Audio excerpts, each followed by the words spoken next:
आज के मुख्य समाचार में देश भर की तमाम बड़ी खबरों पर नजर डालते हैं। देखिए दोस्तों, एक तो आज के दिन को चंद्रशेखर आजाद बलिदान दिवस के रूप में मनाते हैं हम, क्योंकि भारत के महान क्रांतिकारी पुरुष चंद्रशेखर आजाद आज ही के दिन 27 फरवरी 1931 को अंग्रेजों की पकड़ में न आने की शपथ के चलते खुद को गोली मार लेते हैं। और वहीं दुनिया भर में आज के दिन को विश्व एनजीओ दिवस के रूप में भी मनाया जाता है। चलिए आगे बढ़ते हैं खबरों में। देखिए, बैंकिंग न्यूज से पहले बड़ी अच्छी खबर आ रही है। अब एनबीएफसी और माइक्रो फाइनेंस कंपनियां ज्यादा कर्ज दे पाएगी। एनबीएफसी यानी नॉन बैंकिंग फाइनेंशियल कंपनियां जो होती हैं छोटी छोटी, उनके लिए और माइक्रो फाइनेंस कंपनियों के लिए भारतीय रिजर्व बैंक आरबीआई की तरफ से एक बड़ा फैसला लिया है और इन कंपनियों को आरबीआई ने बड़ी राहत देते हुए इनका जोखिम भारांश कम कर दिया है। इस कदम से इन संस्थानों के पास अब ज्यादा धन उपलब्ध हो सकेगा और ये अपने ग्राहकों को भी पहले से ज्यादा कर्ज दे सकेंगे। मतलब बड़े बैंकों के द्वारा एनबीएफसी और माइक्रो फाइनेंस कंपनियों को भी ज्यादा लोन मिल पाएगा, तो ये कंपनियां भी अपने रिटेल ग्राहकों को ज्यादा लोन दे सकेगी। आरबीआई के इस फैसले का क्या असर होगा देख सकते हैं आप डिटेल। और एक अपडेट ये है कि मुथूट फाइनेंस भी 115 नई शाखाएं यानी कि नई ब्रांच खोलेगा अपनी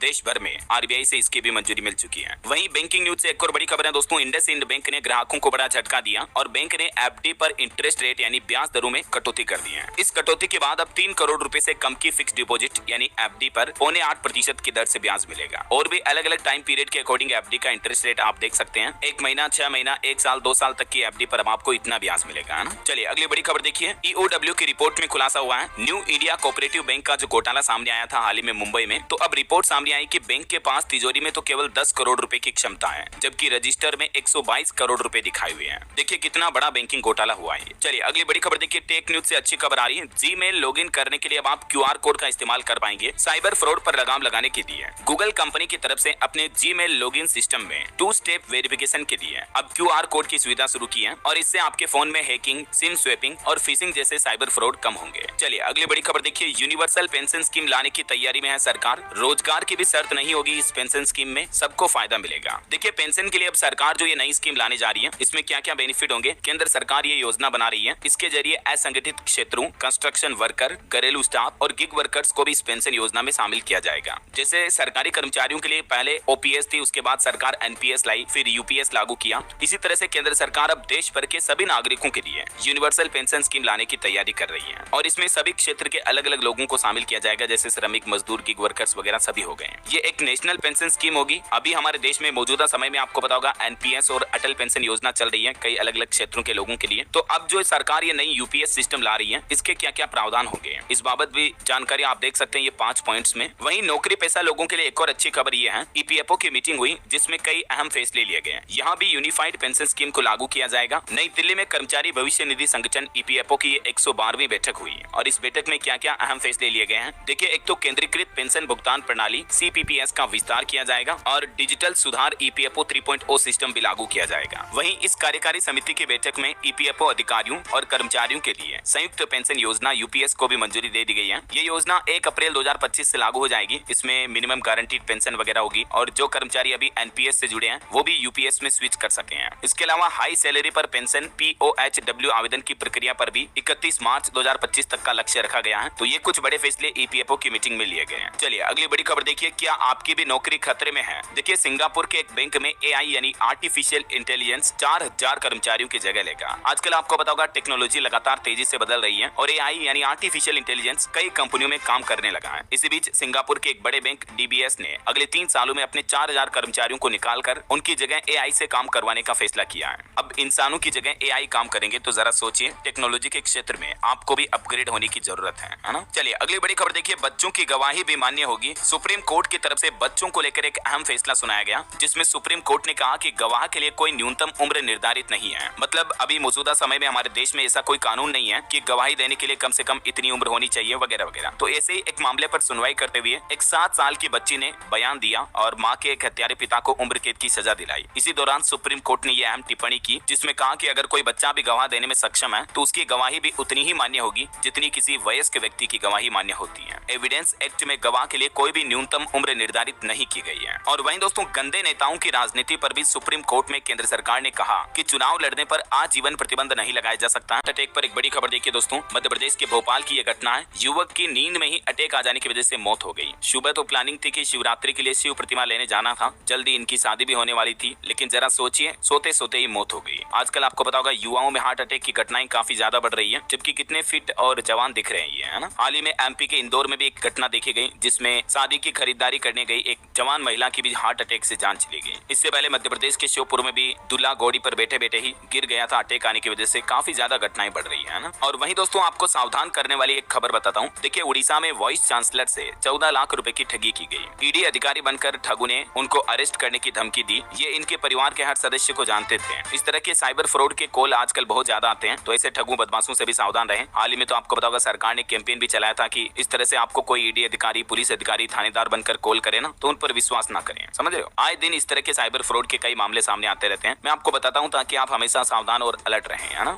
चलिए किसान नेता से जुड़ी बड़ी खबर देखिए आप। जगजीत सिंह डल्लेवाल की बिगड़ी तबियत, इमरजेंसी में उन्होंने प्रेस मीटिंग भी बुलाई। पंजाब हरियाणा के खनौरी बॉर्डर पर 93 दिनों से अनशन पर बैठे जगजीत सिंह डल्लेवाल की तबियत अचानक से खराब हो गई। अभी उनको 103 डिग्री बुखार है। उनके सर पर पानी की पट्टियां रखी जा रही है। हरियाणा में बैरिकेडिंग हटाए गए और डॉक्टरों की टीम लगातार उनकी निगरानी भी कर रही है। चलिए अगला अपडेट देखिए। श्रद्धालुओं के लिए 2 मई से खुलेंगे केदारनाथ धाम के कपाट। महाशिवरात्रि के मौके पर 4 धाम यात्रा के कपाट खोलने की घोषणा हुई है। और कल आपको पता होगा महाशिवरात्रि के मौके पर दुनिया के सबसे बड़े आयोजन महाकुंभ का भी समापन हुआ। रात 8 बजे तक 1.5 करोड़ से भी ज्यादा श्रद्धालुओं ने डुबकी लगाई महाकुंभ के अंतिम दिन। और महाकुंभ के समापन समारोह के दौरान एयरफोर्स के जवानों ने हवा में एयर शो दिखाया। सुखोई विमान भी उड़े। ये कुछ तस्वीरें आप देख सकते हैं जब पवित्र संगम के ऊपर गरजे सुखोई AN-32 विमान और चेतक विमान। जय श्री राम के नारे भी लगे। और दोस्तों महाकुंभ के अंतिम दिन श्रद्धालुओं पर हेलीकॉप्टर से फूल भी बरसाए गए। महाशिवरात्रि पर महादेव के जयकारों से गूंज उठा संगम। 120 क्विंटल पुष्प वर्षा की गई भक्तों पर। यह महाकुंभ का आयोजन इतना बड़ा और भव्य बन गया कि इसके नाम कई महा रिकॉर्ड बन गए। अमेरिका की आबादी से भी दुगुने तकरीबन 66 करोड़ से भी ज्यादा लोगों ने, श्रद्धालुओं ने 45 दिन के इस महाकुंभ समागम में संगम स्नान किया। ये नया विश्व रिकॉर्ड बन चुका है कि अब तक किसी भी आयोजन में इतने करोड़ों लोग एक साथ इकट्ठे नहीं हुए हैं। ये संख्या दुनिया के कई देशों की आबादी से भी कई गुना ज्यादा है। सिर्फ भारत और चीन की ही आबादी इससे ज्यादा है। बाकी तीसरे नंबर पर महाकुंभ का आयोजन बन चुका जहां इतने करोड़ पब्लिक एक साथ इकट्ठी हुई। और क्योंकि कल महाशिवरात्रि थी तो मौनी अमावस्या की तरह कोई भगदड़ ना हो, इसीलिए मुख्यमंत्री योगी आदित्यनाथ ने भी गोरखपुर से लाइव मॉनिटरिंग की। सुबह 4 बजे वो कंट्रोल रूम में बैठ गए। अफसरों से बातचीत भी की। टीवी पर लाइव व्यवस्थाएं देखते रहे।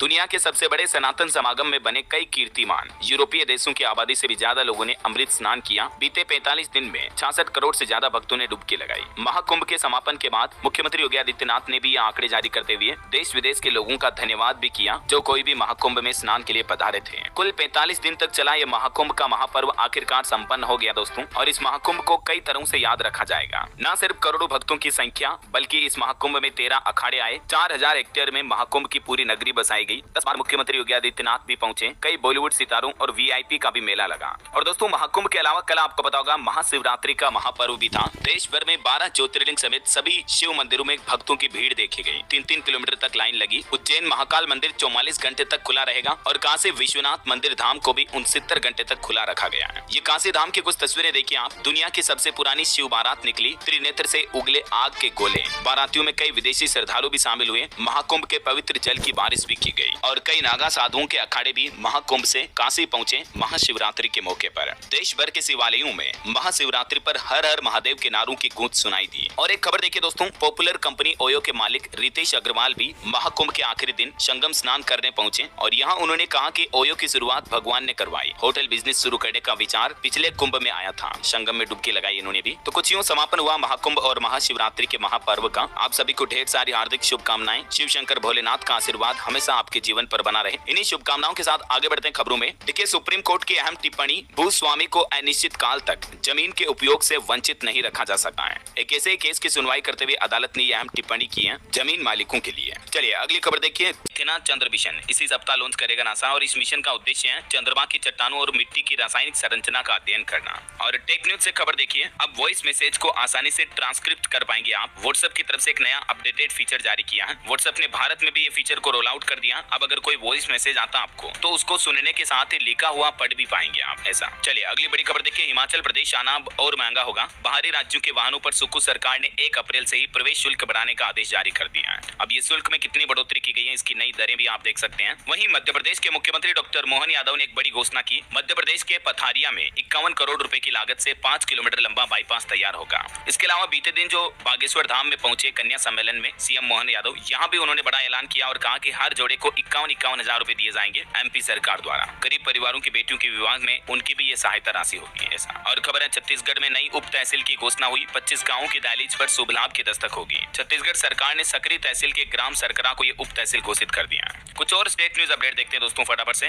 देखिए राजस्थान में रीट परीक्षा का काउंटडाउन शुरू हुआ, बसों और रेलों में जुटने लगे अभ्यर्थी। 27-28 तारीख को 2 दिन ये एग्जाम होगा। वहीं खबर है राजस्थान जयपुर में 8 नई आवासीय योजनाएं लाएगा जेडीए। मार्च में 4 स्कीम लॉन्च होगी, 1200 से ज्यादा प्लॉट और 3 वेयर हाउस स्कीम भी आएगी। चलिए एक बड़े सड़क हादसे की खबर देखिए दोस्तों। कुंभ स्नान से लौट रहे 7 दोस्तों की कार दुर्घटनाग्रस्त हुई। झारखंड रांची रामगढ़ के 4 युवकों की जान चली गई। बिहार में भी बीते दिन अलग अलग सड़क हादसों में 9 से ज्यादा लोगों की मौतें हुई। बिहार के कुछ और अपडेट देखिए दोस्तों। बिहार में बंद पड़ी औद्योगिक इकाइयों की जमीन पर भी विकसित होंगे नए उद्योग। नीतीश सरकार की तरफ से इस संबंध में भी एक नई नीति लॉन्च की गई। और वहीं खबर है 300 करोड़ से संवरेंगे बिहार के 5 टूरिस्ट स्पॉट। नीतीश सरकार की कैबिनेट बैठक में इन अलग अलग टूरिस्ट स्पॉटों के विकास को भी मंजूरी दी गई, देख सकते हैं आप डिटेल। और खबर देखिए बिहार पटना में भी कल महाशिवरात्रि के मौके पर झांकियां निकली। मुख्यमंत्री और राज्यपाल भी इसमें शामिल हुए हैं। बाबा गरीबनाथ मंदिर में दर्शन के लिए 3 किलोमीटर लंबी लाइनें भी लगी। और दोस्तों बिहार में जमीन रजिस्ट्री को लेकर भी एक बड़ा आदेश सामने आया। अब पेपरलेस होंगे सारे काम। दरअसल जमीन रजिस्ट्री की प्रक्रिया को पारदर्शी और सरल बनाने के लिए बिहार की नीतीश सरकार ने पूरे राज्य भर में जमीनों की खरीद बिक्री को पेपरलेस करने का फैसला किया है। वहीं बिहार में कैब ड्राइवर को भी सरकार ने बड़ी राहत दी है। सफर के दौरान अब इस चीज की नहीं पड़ेगी जरूरत। कैब चलाने वाले ड्राइवरों के लिए नीतीश सरकार की तरफ से जो ये फैसला लिया गया, जिसके मुताबिक अब निजी ड्राइविंग लाइसेंस पर भी टैक्सी और अन्य कमर्शियल गाड़ियां चलाई जा सकती हैं। इससे मतलब कैब चालकों को अलग से कमर्शियल लाइसेंस लेने की जरूरत नहीं पड़ेगी, है ना। और हरियाणा निकाय चुनाव पर भी अपडेट आ रहा कि ईवीएम पर नहीं होगी वीवीपैट मशीन। वोटिंग के बाद वोटर को नहीं दिखेगी स्लिप। इस बार के चुनाव में ये आपको बदलाव देखने को मिलेंगे। और खबर देखिए पंजाब में भी पंजाबी विषय पर सियासत करवाई। सीबीएसई के नए पैटर्न में पेपर नहीं। हरजोत सिंह बोले कि सीबीएसई ने जानबूझकर इसे हटाया है। तभी तो अभी पंजाब सरकार ने यह नया आदेश भी जारी कर दिया कि पंजाब में पंजाबी न पढ़ाने वाले बोर्डों को मान्यता ही नहीं दी जाएगी। ऐसा नोटिफिकेशन जारी हो चुका। नई एजुकेशन पॉलिसी लाएगी पंजाब सरकार। चलिए कुछ और एजुकेशनल अपडेट्स भी देख लेते हैं फटाफट से।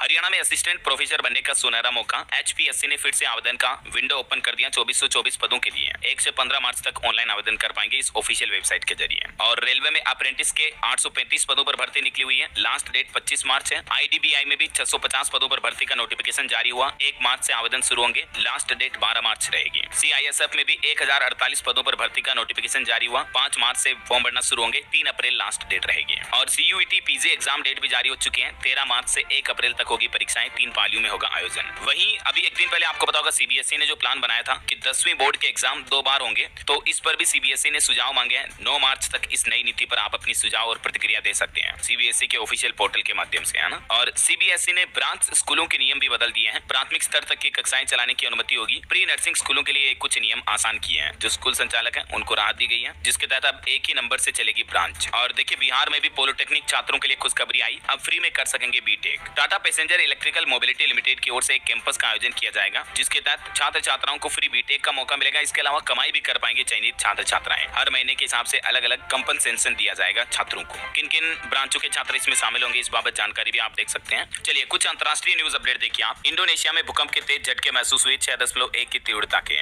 वहीं थाईलैंड में एक बड़ा सड़क हादसा हो गया। खाई में बस गिरने से 18 लोगों की जान चली गई। और खबर है अमेरिका को हथियार और बैटरी बनाने वाले खनिज देगा यूक्रेन। जंग में मिली मदद के बदले डील करेंगे जेलेंस्की। और अवैध प्रवासियों के लिए ट्रंप एक और नया नियम लेकर आए हैं। जो अवैध तरीके से अमेरिका में रह रहे हैं उनको अपना फिंगरप्रिंट भी देना होगा। रजिस्ट्रेशन न करवाने वालों को सजा भी